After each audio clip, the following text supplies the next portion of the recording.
সচেতন নাগৰিকে গভীৰভাৱে উপলব্ধি কৰিব লাগিব। কাৰণ আগন্তুক দিনত যিখন চৰকাৰ আপোনালোকৰ সহযোগত দিল্লীত গঠন হ'ব, সেইখন চৰকাৰে আমাৰ উঠি অহা কণ কণ আমাৰ ছাত্ৰ ছাত্ৰীসকলৰ, যুৱক যুৱতীসকলৰ বাবে এটি শক্তিশালী পৰিৱেশ ৰচনা কৰিব, যি পৰিৱেশত প্ৰত্যেকগৰাকী উঠি অহা ছাত্ৰ ছাত্ৰী, যুৱক যুৱতীয়ে সন্মান সহকাৰে জীৱন গঢ় দিবৰ বাবে সুবৰ্ণ সুযোগ লাভ কৰিব।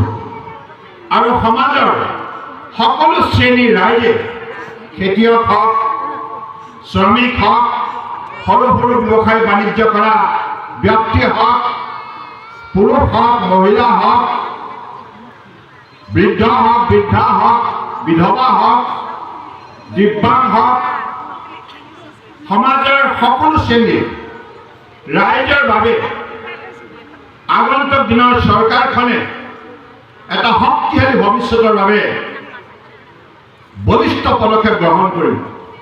এই কথাখিনি মই এইবাবে কৈছোঁ, যোৱা 10 বছৰ আপোনালোকে সকলোৱে সূক্ষ্মভাৱে এটি কথা উপলব্ধি কৰিছে যে 10 বছৰ আগতে ভাৰতবৰ্ষৰ যি অৱস্থা আছিল, অৰ্থাৎ কংগ্ৰেছে যেতিয়া শাসনভাৰ পৰিচালনা কৰিছিল, চৰকাৰ চলাইছিল, কেন্দ্ৰ আৰু ৰাজ্য, প্ৰায় 60 বছৰ কাল, এবছৰ দুবছৰ নহয়, 60 বছৰ কাল এটা দীঘলীয়া সময়।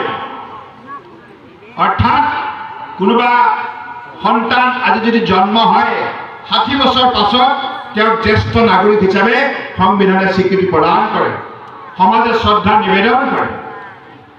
আৰু এই 60 বছৰ সময়টোত সেইগৰাকী ব্যক্তিৰ জীৱনৰ বাটত বহুখিনি উল্লেখযোগ্য সফলতা অৰ্জন কৰিবলৈ সক্ষম হয়, নিজৰ দক্ষতা, যোগ্যতা, দৃঢ়তা, একাগ্ৰতা, কঠোৰ পৰিশ্ৰম সাধনাৰ ফলত। কিন্তু কংগ্ৰেছ দলটোৱে চৰকাৰত থাকি এই কাম কৰিব নোৱাৰিলে।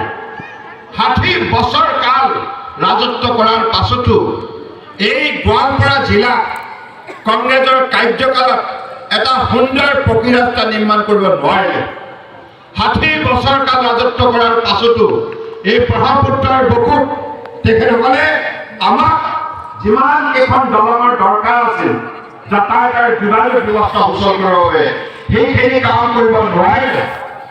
আমাৰ বাবে আমাৰ স্বাস্থ্য, আমাৰ শিক্ষা, আমাৰ বিশুদ্ধ খোৱা পানী, আমাৰ থকা ঘৰ, আমাৰ অহা যোৱা কৰিবলৈ ৰাস্তা, দলং আৰু কালভাৰ্ট ইত্যাদিৰ পৰা আৰম্ভ কৰি আটাইতকৈ ডাঙৰ কথা সামাজিক সুৰক্ষা, সামাজিক মৰ্যাদা আৰু অৰ্থনৈতিক উন্নয়নৰ বাবে কংগ্ৰেছৰ কাৰ্যকালত কোনো ধৰণৰ বাস্তৱসন্মত উল্লেখযোগ্য আঁচনি পৰিকল্পনা হাতত ল'ব নোৱাৰাৰ বাবে আমি পিছ পৰি থাকিব লগা হ'ল।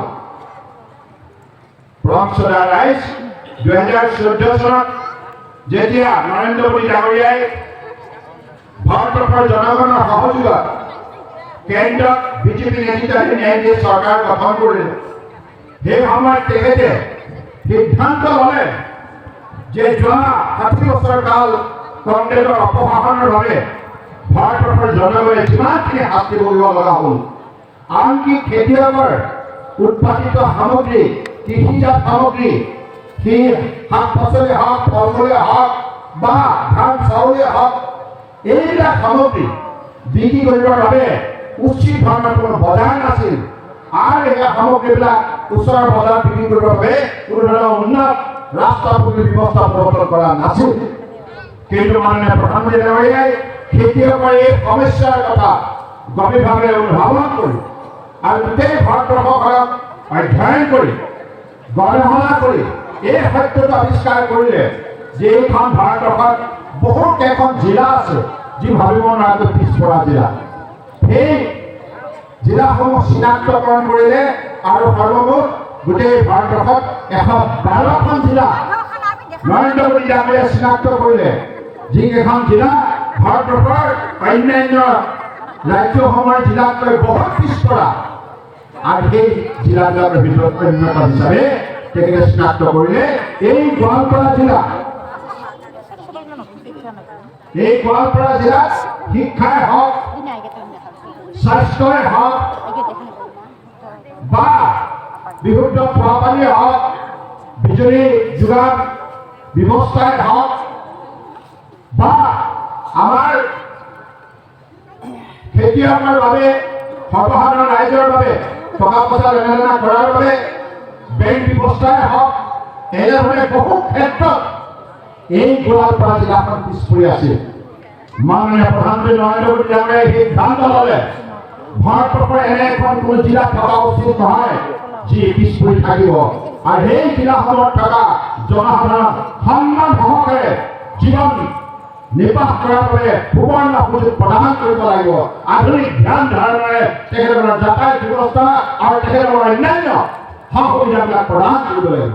সেই চুক্তিৰে কেন্দ্ৰীয় চৰকাৰে আৰু ৰাজ্য চৰকাৰে যৌথভাৱে যোৱা 8 বছৰত এই গোৱালপাৰা জিলাত যিবিলাক ব্যৱস্থা প্ৰৱৰ্তন কৰা হ'ল, তাৰ ফলত আজি গোৱালপাৰা জিলা ভাৰতবৰ্ষৰ ভিতৰতে এখন উল্লেখযোগ্য জিলা হিচাপে স্বীকৃতি দিবলৈ সক্ষম হ'ল। আৰু আপোনালোকে 2016 চনৰ পৰা 2024 চনৰ ভিতৰত যিমান সংখ্যক পকী ৰাস্তা নিৰ্মাণ হৈছে, যিমানবিলাক ইয়াত চিকিৎসা কেন্দ্ৰৰ পৰা আৰম্ভ কৰি স্বাস্থ্য কেন্দ্ৰ, শিক্ষা কেন্দ্ৰ গঢ় লৈ উঠিছে, সকলোবিলাক যোৱা 2016 চনৰ পৰা 2024 চনৰ ভিতৰত সেইবিলাক সম্ভৱ হৈছে। কংগ্ৰেছে কিন্তু এইবিলাক কাম কৰা নাছিল। কংগ্ৰেছে গোৱালপাৰা দৰে ইমান শক্তিশালী এখন জিলা, এই অঞ্চলৰ ৰাইজ কিমান কৰ্ম উদ্যোগী, এইখন সমাজ সাংস্কৃতিকভাৱে আগৰণুৱা, আধ্যাত্মিকভাৱে প্ৰবল শক্তিশালী, তৎসত্ত্বেও এই গোৱালপাৰা জিলা আগুৱাই নিবৰ বাবে কংগ্ৰেছৰ তৰফৰ পৰা যি আন্তৰিকতা, যি শ্ৰদ্ধা ভক্তি, যি তেখেতসকলৰ সঠিক নীতি পৰিকল্পনাৰ প্ৰয়োজন আছিল, কংগ্ৰেছে সেইবিলাক কাম নকৰাৰ বাবে কংগ্ৰেছৰ কাৰ্যকলাপ পিছ পৰি থকা জিলাখন আজি ভাৰতীয় জনতা পাৰ্টীৰ নেতৃত্বত, নৰেন্দ্ৰ মোদী ডাঙৰীয়াৰ নেতৃত্বত যেনেধৰণে শক্তিশালী হৈছে, এই কথা নিশ্চিত যে আগন্তুক দিনত ভাৰতবৰ্ষৰ বুকুত গোৱালপাৰা জিলা অন্যতম শক্তিশালী আগ্ৰহণীয় জিলা হিচাপে প্ৰতিষ্ঠা লাভ কৰিব। আজি এই মুহূৰ্তত মই দুগৰাকী মহান ব্যক্তিক গভীৰ শ্ৰদ্ধা নিবেদন কৰিছোঁ, আৰু ইয়াৰ বাবে গোৱালপাৰা জিলাৰ ৰাইজক মই কোটি কোটি প্ৰণিপাত আছোঁ।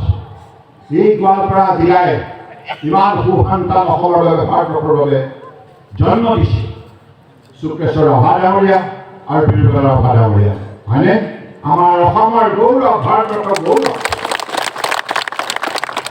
গতিকে সেইদৰে আজি কলাগুৰু বিষ্ণু প্ৰসাদ ৰাভাৰ আদৰ কৰে, নটসূৰ্য ফণী শৰ্মা, ৰূপকোঁৱৰ জ্যোতিপ্ৰসাদ আগৰৱালা, ফুটাকণি ডক্টৰ ভূপেন হাজৰিকা, এই মহান মনীষীসকলৰ আদৰ কৰে। আজি আমি অসমীয়া জাতীয় জীৱন শক্তিশালী কৰাৰ যাত্ৰাত আত্মনিয়োগ কৰিছোঁ। অসমৰ বৰফ ব্ৰহ্মপুত্ৰ পাহাৰ ভৈয়ামত বসবাস কৰা বৃহত্তৰ অসমীয়া সমাজখনে আজি ভাৰতবৰ্ষৰ বহুত শক্তিশালী স্থান দখল কৰাৰ বাবে অগ্ৰসৰ হৈছে। আজি মাননীয় প্ৰধানমন্ত্ৰী নৰেন্দ্ৰ মোদী ডাঙৰীয়াৰ বলিষ্ঠ নেতৃত্বত এইখন ভাৰতবৰ্ষই বিভিন্ন ক্ষেত্ৰত উল্লেখযোগ্য সফলতা বুটলিবলৈ সক্ষম হৈছে।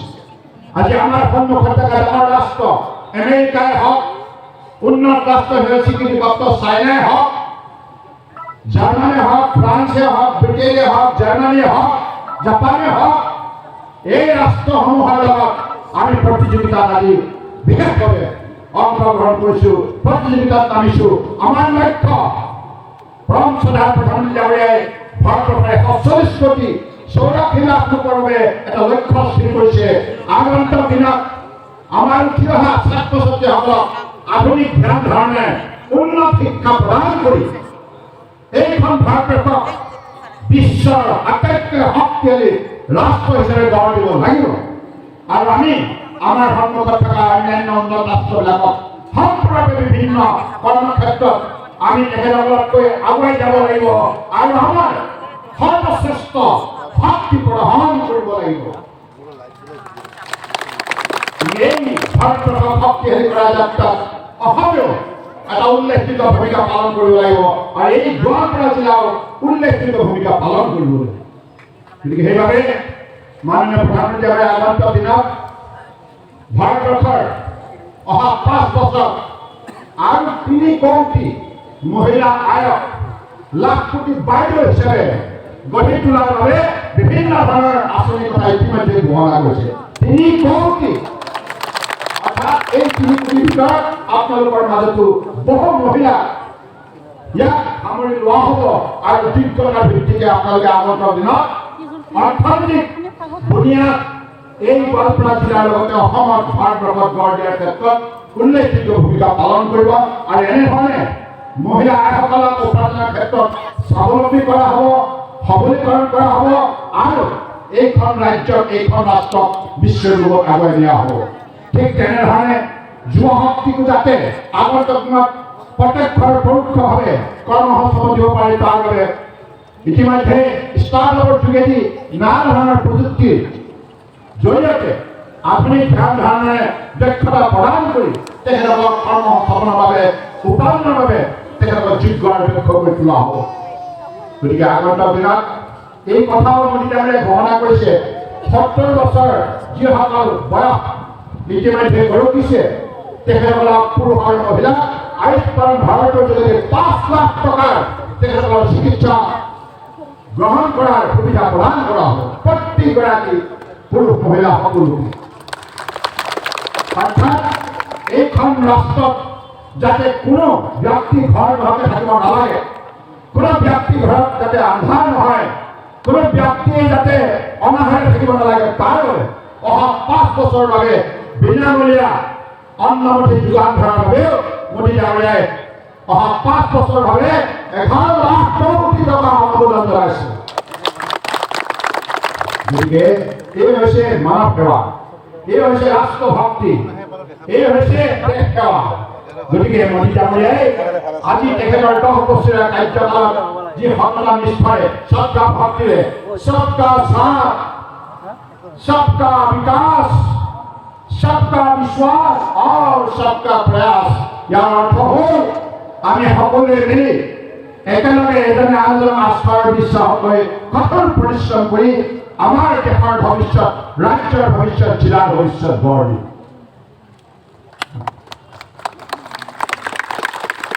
গতিকে সংসদাৰ গোৱালপাৰা জিলাৰ ৰাইজ আপোনালোক সকলোৱে এই কথা মনে মনে উপলব্ধি কৰিছে যে অহা যিখন লোকসভা নিৰ্বাচনৰ পাছত চৰকাৰ গঠন হ'ব, ভাৰতবৰ্ষৰ জনগণে সিদ্ধান্ত লৈছে যে নৰেন্দ্ৰ মোদী ডাঙৰীয়াৰ দৰে এগৰাকী সৎ নিষ্ঠাবান সমাজৰ প্ৰতি শ্ৰদ্ধা ভক্তি থকা ব্যক্তিয়ে নিস্বাৰ্থভাৱে দেশক কেনেধৰণে 10 বছৰে সেৱা কৰিলে, সেইবাবে তেখেতৰ দৰে এগৰাকী মহান ব্যক্তি ভাৰতবৰ্ষক নেতৃত্ব দিলেহে আমাৰ উঠি অহা ল'ৰা ছোৱালীবিলাকৰ ভৱিষ্যত উজ্জ্বল হ'ব। খেতিয়কে দুগুণ উপাৰ্জনৰ যোগেদি নিজৰ পৰিয়াল শক্তিশালী গঢ় দিব আৰু সমাজৰ সকলো শ্ৰেণীৰ ৰাইজে হিন্দুৱে হওক, মুছলমানে হওক, খ্ৰীষ্টানে হওক, বুদ্ধিষ্টে হওক, শিখে হওক, জৈনে হওক, অসমীয়া, মাৰোৱাৰী, বিহাৰী, বঙালী, পাঞ্জাবী, নেপালী যিমান জাতি জনগোষ্ঠী আমি আছো, উপজাতি আছো, অনুসূচিত জাতি, অনুসূচিত জনজাতি, অন্যান্য পিছপৰা সম্প্ৰদায় সকলোৱে বৃহত্তৰ অসমীয়া সমাজখনে আগন্তুক দিনত আমি ঐক্যবদ্ধভাৱে আমাৰ শক্তিশালী ভৱিষ্যত আমি গঢ় দিম। গতিকে সেইবাবে মই বিশ্বাস ৰাখিছোঁ যে আপোনালোকে আগন্তুক দিনত সেইখিনি কাম কৰাৰ বাবে নিশ্চিতভাৱে মোদী ডাঙৰীয়াৰ দৰে এগৰাকী মহান নেতা তৃতীয়টো কাৰ্যকালৰ বাবে প্ৰধানমন্ত্ৰী হিচাপে শাসনত অধিষ্ঠিত কৰাৰ নিশ্চিতভাৱে শক্তিশালী সিদ্ধান্ত গ্ৰহণ কৰিব। কৰিবনে নাই? কৰিবনে নাই? কৰিবনে নাই?